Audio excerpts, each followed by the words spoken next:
Programme में एक बार फिर खुश आमदीद। बात हो रही थी 6 सितंबर यौम दिफा पाकिस्तान, और आज अफसोसनाक खबर दहशतगर्दों का कालाश में 2 चौकियों पर हमला, 4 जवान शहीद, 12 दहशतगर्द हलाक हुए। और शहादतों का ये सिलसिला और मुल्क पाकिस्तान को के दिफा के हवाले से जो हमारे जवान हैं वो आज भी शहादतें दे रहे हैं। मुल्की हालात के ऊपर भी बात करेंगे आगे चलकर, और ख़ास तौर पे जो निगरान हुकूमत का स्मगलिंग और ज़ख़ीरा अंदाज़ों मनज़्ज़म माफिया के ख़िलाफ़ क्रैकडाउन है, उसके ऊपर भी बात करेंगे। हमें ज्वाइन किया है ब्रेक में जनाब मोहसिन रज़ा ख़ान साहब ने, सीनियर सहाफ़ी, सीनियर तज्ज़ियाकार हैं, हमारे उस्ताद मोहतरम हैं।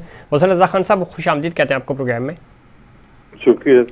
वो सब किस तरह देखते हैं? एक तो ज़ाहिर है आज यौम शोहदा और यौम दिफा पाकिस्तान मनाया जा रहा है, इनफैक्ट पूरा दिन मनाया गया, और अभी जो इतलात आई हैं दहशतगर्दी एक बार फिर जन्म ले रही है। पिछले कई दिनों से हम देख रहे थे इस तरह के वाक़यात भी हो रहे थे। आप आज के इस वाक़े को किस तरह देखते हैं? और अभी तक चूँकि हमने देखा था आर्मी चीफ़ की तरफ से भी और निगरान वज़ीर-ए-आज़म की तरफ से भी कहा गया था कि अफ़गानिस्तान अपनी चीज़ों को बेहतर करे, और उन्होंने लातल्की पिछले वाक़े से भी की थी।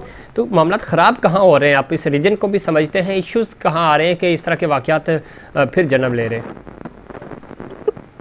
देखिए, अफ़गानिस्तान की हुकूमत जो है वो पाकिस्तान के साथ जो उसकी अंडरस्टैंडिंग है उसको पूरा करने में नाकाम नजर आ रही है, और ऐसा लगता है कि उनका कंट्रोल या तो टीटीपी पे नहीं है या उनकी मर्जी से ये हमले हो रहे हैं।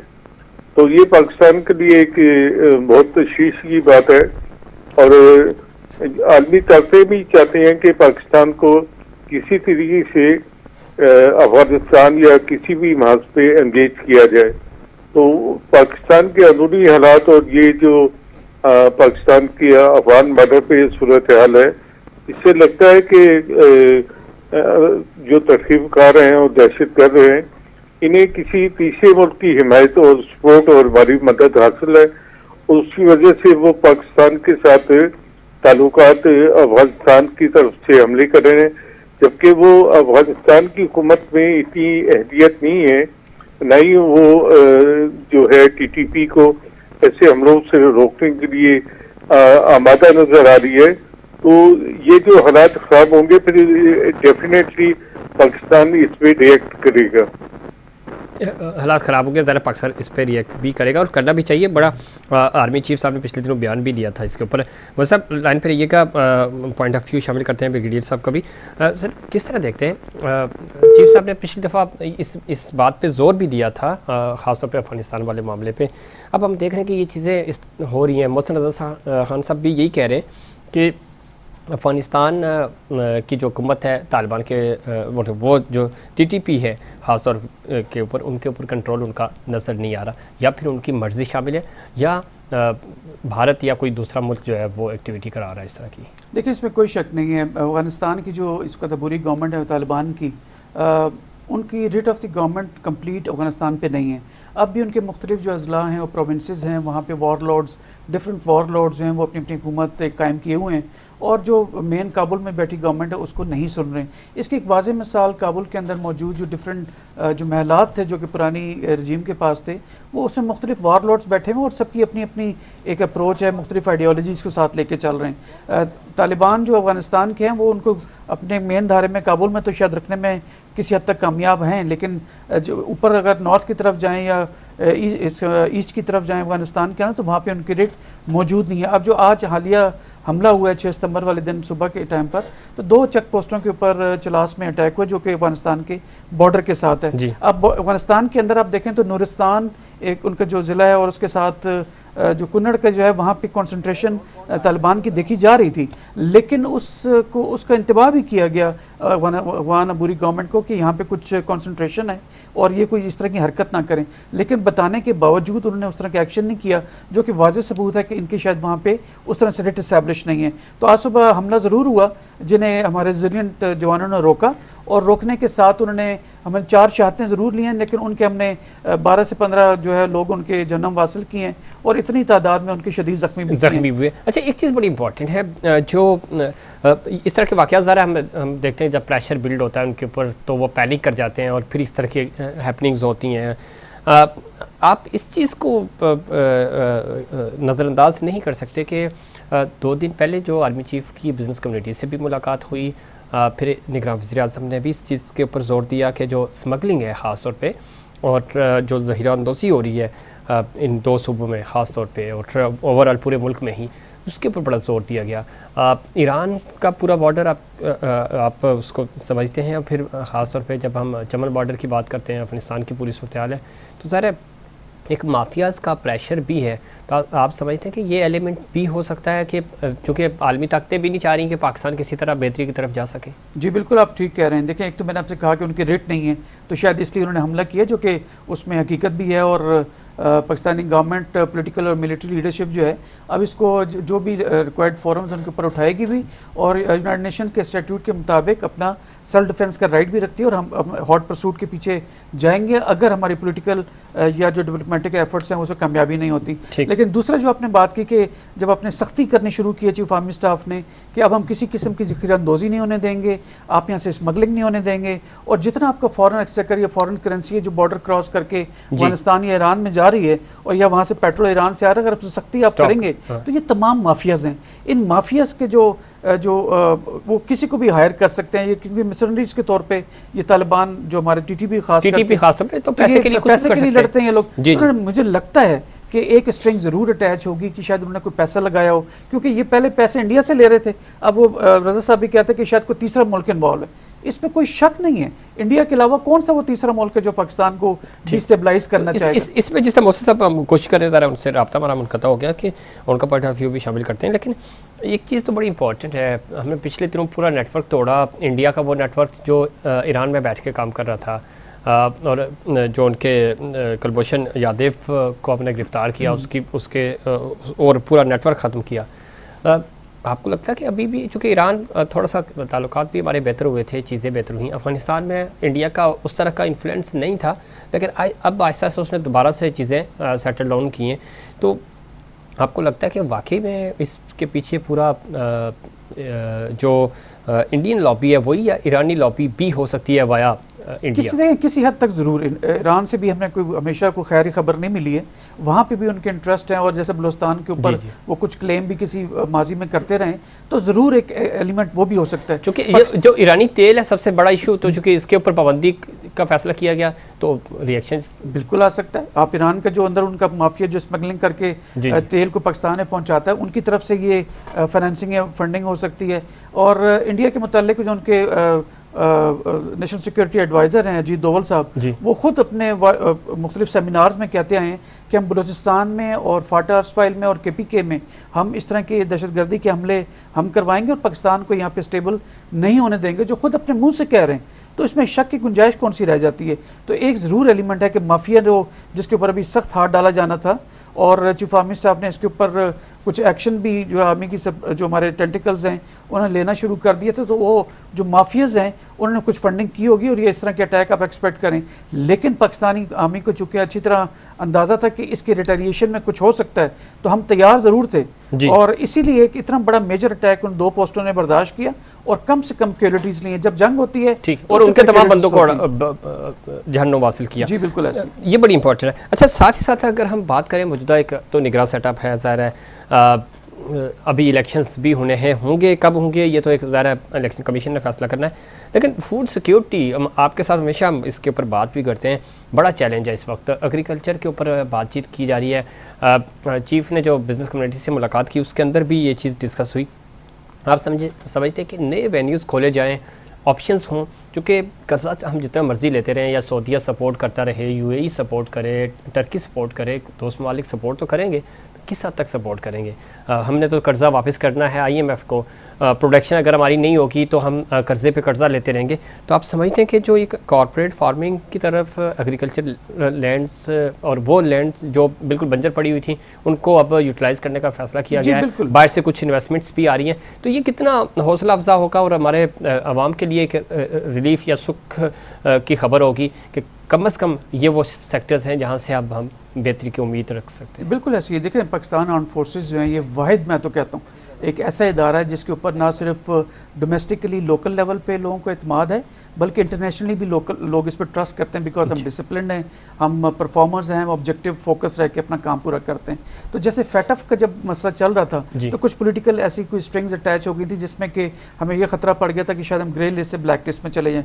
तो मिलिट्री ऑपरेशन डायरेक्टरेट ने फिर एक सेल बनाया गया था जिसकी वजह से फैटफ से हम वाइट लिस्ट में वापस आ गए। उसी मिसाल को देखते हुए अभी प्राइम मिनिस्टर सेक्रेटेरिएट में स्पेशल इन्वेस्टमेंट फैसिलिटेशन काउंसिल बनाई गई है जिसको SIFC बोल रहे हैं, और जिसमें कॉर्पोरेट फार्मिंग ना सिर्फ लाइव स्टॉक की बल्कि जो ऑफ कोर्स बंजर ज़मीन है उनको कल्टीवेट करने की, उसके ऊपर जोर दिया जा रहा है। और वन विंडो ऑपरेशन, जितना आप लोगों ने इन्वेस्टमेंट करनी है तो बजाय कि ब्यूरोक्रेटिक जितनी देर लगा करती थी, अब वन विंडो ऑपरेशन के जरिए तमाम कर सकते हैं। गारंटी किसकी होगी? पाकिस्तान आर्म फोर्सेस की होगी, SIFC की होगी, जिसको प्राइम मिनिस्टर चेयर करेंगे, duly supported by administratively by the Pakistan arm forces. तो मेरे ख्याल में आने वाले दिनों के अंदर अगर ये हमारा ये प्लान चला जो कि चलना चाहिए, उसमें तमाम इकाइयों को लेके जब चलेंगे, चीफ मिनिस्टर उसका एग्जीक्यूटिव कमेटी के मेंबर्स भी हैं, तो सूबों के अंदर जब आपकी पैदावार बढ़ना शुरू होगी, ऐसी बंजर ज़मीन जो कुछ भी नहीं था और रेगिस्तान था, और आप ड्रिप इरीगेशन से और स्मार्ट इरीगेशन से आप लेके आगे चलते हैं तो पाकिस्तान बेहतरी की तरफ। क्योंकि चूँकि एक दो मुलाकातें बड़ी इंपॉर्टेंट आपकी पिछले 2 दिनों में हुई हैं, तो क्या रुझान नज़र आ रहा है, मोटिवेशन है इधर भी बिज़नेस कम्युनिटी में भी और उधर से भी हमें चीज़ें ज़रा चीफ़ की तरफ से भी और कमांडर्स की तरफ से भी इस तरह की चीज़ें आ रही हैं कि अब इकॉनमी भी बेहतर हो जाएगी और चीज़ें सेटल डाउन हो जाएंगी, बाहर से भी हमारे पास सरमायाकारी आएगी? देखिए, जनरल आसिम मुनीर ने हेड टू टो अभी एक चीज़ पे कॉन्सेंट्रेट करना, ऑफ कोर्स दिफा करना वो तो हम कर ही रहे हैं, वो तो आप हमसे एक सोल्जर भी होगा दिफा के लिए वो तो करेंगे, आउट ऑफ क्वेश्चन है कि हम उसके मुतालिक सोचेंगे, उसके लिए हम ट्रेंड हैं, हम अनकन्वेंशनल और कन्वेंशनल दोनों के लिए चीज़ें ट्रेंड है, वो उसकी फिक्र इंशाल्लाह आप फिक्र ना करें। अब दूसरा चैलेंज क्या, सबसे बड़ी इमरजेंसी आपके इकोनॉमिक, ठीक, आपकी जेब में पैसे ना हो, दुनिया आपकी इज्जत नहीं करेगी, तो कैसे कर सकते हैं? उसके लिए चीफ आर्मी स्टाफ ने KPK में भी वहाँ के ताजरों से, और कराची जो कि इकोनॉमिक हब आपका और कैपिटल से कहते हैं, वहाँ पे जब ताजरों से मिले, उन्होंने अपनी दिल खोल के अपनी शिकायतें की और वो सारे कंसर्न्स बताए चीफ को जो कि वो फेस करें, जिसकी वजह से यहाँ पे आपका जो फॉरेन एक्सचेकर है वो बाहर फ्लाई कर रहा है। ये फॉरेन एक्सचेकर जो है इट्स लाइक अ बर्ड, आप उसको छेड़ेंगे अगर तो फॉरन फ्लाई आउट कर जाएगा, लोगों का ट्रस्ट नहीं होता, तो लिहाजा उनका ट्रस्ट बिल्ड करें। तो चीफ आर्मी स्टाफ ने उनको बहुत ज़्यादा श्योरिटी दिलाई कि आप ट्रस्ट रखें, हम खड़े हैं पीछे, हम आपको हिलने नहीं देंगे, कोई सिस्टम नहीं चलेगा, चाहे वो सिंध में हो चाहे पाकिस्तान, मिस्टर सिस्टम का खात्मा होगा, मिस्टर सिस्टम का खात्मा। चलें, ये तो अच्छी बात है। अब ज्वाइन किया जनाब नदीम रज़ा साहब ने, सीनियर सहाफ़ी, सीनियर तज्ज़ियाकार हैं। नदीम रज़ा साहब खुश आमदीद कहते हैं आपको शो में। बहुत शुक्रिया। कराची स्टूडियो में हमारे साथ ब्रिगेडियर रिटायर्ड अहमद सईद मिन्हाज साहब भी मौजूद हैं।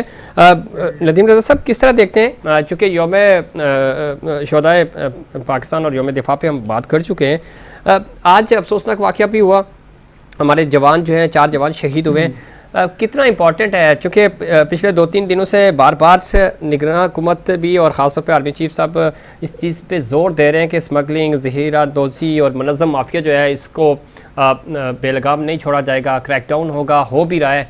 आप समझते हैं कि कोई इस तरह का एलिमेंट इस पूरे अमल में मुलव्विस हो सकता है, जो अभी हम देख रहे हैं कि चूँकि कोशिश की गई थी कि स्मगलिंग भी रोकी जाए और ज़ख़ीरा अंदाज़ी भी ख़त्म की जाए, उसके बदले में आज हमने देखा कि 4 जवान शहीद हुए, TTP की तरफ से ये अटैक किया गया। देखें, अनफॉर्चुनेट कि जब भी पाकिस्तान आगे बढ़ने की कोशिश करता है, बढ़ता है और कुछ मेजर्स लिए जाते हैं टूवर्ड्स यानी कि टेररिज्म को ख़त्म करने के लिए या किसी माफिया से हाथ डाले जाते हैं, तो इस तरह के अफसोसनाक वाक़यात रोनमा हो जाते हैं। तो इसका मतलब साफ जाहिर है कि दुश्मन की निगाहें हमारी तरफ मरकूज है, और जब भी हम कोई सही करते हैं, कुछ तस्हीर करते हैं इदारों की या कुछ लोगों पर नज़र रखते हैं, कुछ को पकड़ते हैं, तो इस तरह के वाक़यात हो जाया करते हैं। जैसे अफगानिस्तान के साथ तवातुर के साथ जो चीज़ें चल रही हैं, फिर इंडिया हमारे साथ पड़ोस में, एक तरफ मशरिक़ में इंडिया, उधर अफगानिस्तान, तो ये सारी चीज़ें हैं, और ऐसे में कि हमारी अंदर की भी सूरत हाल बेहतर नहीं है, इससे भी इनकार नहीं किया जा सकता।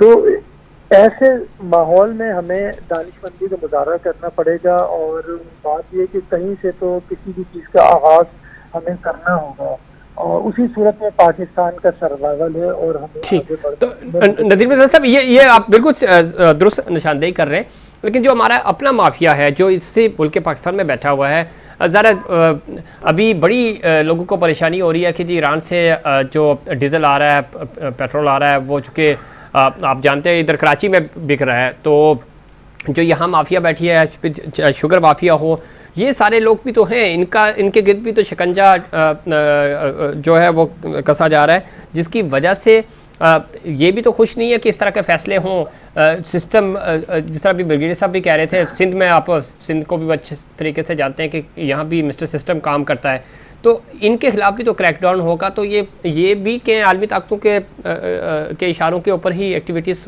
हो रही होती हैं, क्योंकि इनका इंटरेस्ट भी उन्हीं के साथ जुड़ा है। बात देखें ना, ये कि बदकिस्मती से पाकिस्तान के बाद से ही जो है ना, जी जी, कब्जा माफियाज और मुख्तलिफ जो माफियाज हैं उन्होंने कब्जा कर लिया है। पाकिस्तान बना किस मकसद के लिए था, और अफसोस के साथ कहा जाता है उसी के नाम पे यहाँ पे जो खिलवाड़ हो रहा है। और क्योंकि यहाँ पे हम सारा पाकिस्तान मुसलमान मुल्क है, और जो माफियाज हैं इसी इस्लाम के नाम पे आप देखें धोखा किस तरह से लोगों को दिया जा रहा है। जी, आप देखें कहीं भी जाए माशाल्लाह से जुमे को मसाजिद फुल होती है, हर कोई नमाज पढ़ रहा है माशाल्लाह से, फिर वही दुकान पे जाके हाथ में तस्बीह है, वही कम तोल रहा है, वही झूठ बोल रहा है, वही गलत बयानी से काम ले रहा है।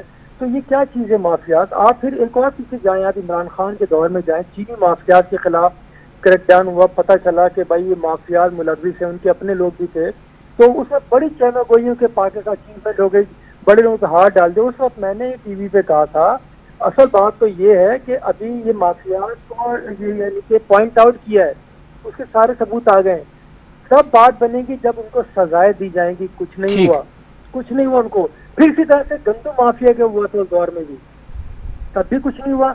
अभी हमारे यहाँ देखें, चीनी का देखें, पाकिस्तान में इस वक्त अल्लाह का शुक्र है कि फ्लड के बावजूद तमाम फसलें बम्पर हुई है पाकिस्तान के अंदर। जो कहा जा रहा था कि गंदम नहीं होगी, चीनी नहीं होगी, गन्ना कम होगा और कॉटन नहीं होगी, कॉटन भी रिकॉर्ड हुआ है सिंध में भी और पंजाब में सब जगह। उसके बावजूद हम नंगे, हम यानी कि एक्सपोर्ट कर रहे हैं चीजों को बाहर, उसके बाद इंपोर्ट करते हैं। तो ये कैसी बदनसीबी है इस मुल्क की कि जो पार्लियामेंट के अंदर जाते हैं वही माफियाज होते हैं, सारे के सारे जुड़े हुए होते हैं। जो बंदे को आप किसी बिल्ली को दूध की रखवाली पे रख दें, तो ये तो अहमकों की जन्नत ही हुई ना कि दूध उसकी रखवाली करेगी, ये अपना पेट भरेगी। बिल्कुल ठीक कह रहे हैं नदीम साहब, बिल्कुल यही हो रहा है। जी जी, हमारे यहाँ यही हो रहा है। जब तक इनको निशान, इबरत के निशान नहीं बनाया जाएगा, हम इसी तरह से लकीर पीटते रहेंगे, हम उसकी जड़ को नहीं जानते। ठीक है, लेकिन वक्त आ गया कि नदीम रज़ा साहब के इनके खिलाफ न सिर्फ क्रैकडाउन हो बल्कि इनको सजाएं भी मिले। आपने सही निशानदेही की कि माजी में पाकिस्तान तहरीक इंसाफ के दौर में भी जब हमने देखा कि उस वक्त ये सब कुछ हुआ, लेकिन ज़ाहिर माफियास हुकूमत में भी बैठे थे और अपोजिशन में भी, तो सब एक दूसरे को प्रोटेक्ट करते हुए नजर आए। ब्रिगेडियर साहब, जिस तरह नदीम रज़ा साहब फरमा रहे थे, जब तक सजाएं नहीं होगी, आप 2 4 6 लोगों को सजाएं नहीं देंगे, तो ये माफियाज का इंटरेस्ट होता है, वो इधर से इधर शफल कर रहे होते हैं, कभी वो अपोजिशन में चले जाते हैं, कभी हुकूमत पर चले जाते हैं, अपना अपना इंटरेस्ट जो है वो बचा रहे होते हैं, और कभी वो दुबई चले जाते हैं। तो ये चीज़ें कब तक रहेंगी? अगर ऐसा ही रहेगा तो हम जितना मर्जी क्रैकडाउन कर लें, सजाएँ नहीं होंगी तो शफल ही होंगे, एक जगह से वो दूसरी जगह शिफ्ट हो जाएंगे, जब हालात साजगार मिलेंगे तो दोबारा आ जाएंगे। जी बिल्कुल। फिर इसकी जो अभी ये ऑपरेशन अभी लॉन्च जो किया गया है कि जिसमें पाकिस्तानी इकॉनमी को बेहतर करने के लिए जितने ज़ख़ीरा अंदोज़ हैं, जितने स्मगलर्स हैं, जितनी फ़ॉरेन करेंसी को जो बाहर भेज रहे हैं, इन तमाम लोगों पे बिला तफरीक ऑपरेशन किया जाएगा। बाकायदा नाम लिए बगैर उन्होंने कहा, चाहे उसमें ऑफिसर्स, चाहे अदारे शामिल हों, चाहे वहाँ के उसके ब्यूरोक्रेट शामिल हों, चाहे पॉलिटिशियन शामिल हों, या किसी किस्म की भी कोई आपकी कोई कार्टेल अगर होता है। ये क्या बदकिस्मती है सर हमारी, नदीम साहब भी सुन रहे हैं आप भी, और वक्त भी कम है कि नाम नहीं लिया गया, लेकिन सबको पता है प्रेशर कहाँ से बिल्ड करना शुरू कर दिया गया है, तनकीद हो रही है इधर उधर, तो ये क्या वजह है? इसमें मैं बोलूँ, देखें जी नदीम साहब, जी जी जी, ये जो सूरत हाल चल रही है ना कि ये क्रैकडाउन हो रहा है, बात ये है कि चीनी ऐसे कैसे अफगानिस्तान जा सकती है, सरहदें सरहदों पे इतनी चेकिंग होती है। अगर आप पेशावर से निकल के आप जा रहे हैं तोरखम तक, जी जी, तो मैं 12 रूट के ऊपर, तो आपको कई जगह रोका जाता है, तो पूरे के पूरे बड़े बड़े ट्रॉले निकल जाते हैं, पता नहीं चलता। अच्छा, डॉलर निकल जाते पता नहीं चलता। अच्छा, फिर मजे की बात यह है कि आप डॉलर डेली की बुनियाद पे बढ़ता रहा, किसी को होश नहीं। ठीक, तो ये लतीफ़ नज़र साहब प्रॉपर सेटिंग है। आप जिस एरिया की निशानदेही कर रहे हैं, हम वैसे जब हम वहाँ मूव करते हैं तो 10 जगह पे चेकिंग होती है, सारी चीज़ें हैं, तो क्या वजह है कि डॉलर्स भी चले जाते हैं, चीनी भी, गंदम भी, हर चीज़ चली जाती है। वक्त खत्म हो गया। आप तमाम मेहमानों का बहुत शुक्रिया। राजनी, ये था हमारा आज का प्रोग्राम। उम्मीद करता हूँ दीगर प्रोग्राम्स की तरह आज का प्रोग्राम भी आपको पसंद आएगा। मुझे और इनसाइड पाकिस्तान की पूरी टीम को दीजिए इजाज़त। अल्लाह निगहबान।